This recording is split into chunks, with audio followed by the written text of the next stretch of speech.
Okay, so I am going to talk to you today about a new tool that I discovered, and I had high hopes for this baby, but I have to say I was a little bit disappointed.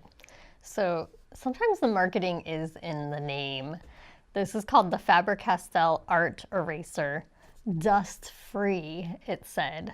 Dust-free, I thought to myself, okay, I have 25 students in my studio every week, and I would say probably half of them are 8 and 9-year-olds who are learning to draw.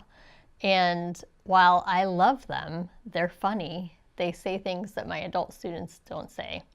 They make a mess. I'm constantly cleaning up eraser shavings.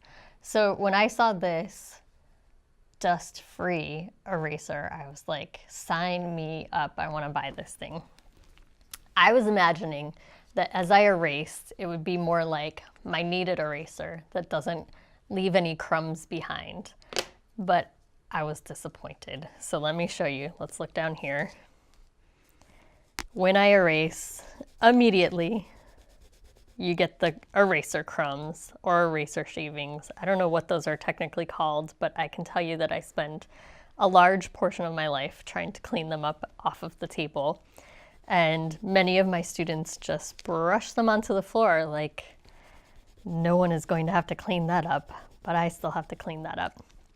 I will say this, they do tend to clump a little bit. They almost roll into a ball or into a line. So they might be a little bit easier to sweep up off of your page, but you're not gonna find that it's like a kneaded eraser or a gummy eraser that doesn't have any little pieces. They're just clumping a little bit differently.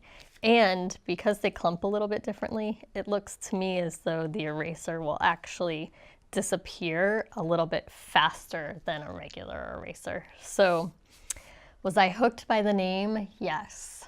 Do I think it's the thing that's going to change my life? No, but I'll try it with some little kids and see if that makes a difference for them. They press so hard with their eraser that maybe they're gonna get more of a massive clump that comes off, and I'll find that it's easier to clean up. We'll see. I'll keep you posted, but so far I would say don't fall for the name. It is not dust-free. Thank you all so much for watching. Make sure you subscribe to my YouTube channel, LZM Studio, where I frequently release quick tips and all kinds of different ideas about drawing.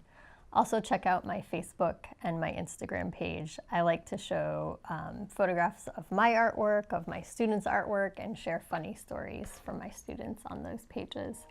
And then check out my website, lzmstudio.com, where you're going to find more inspiration and full-length, detailed tutorials.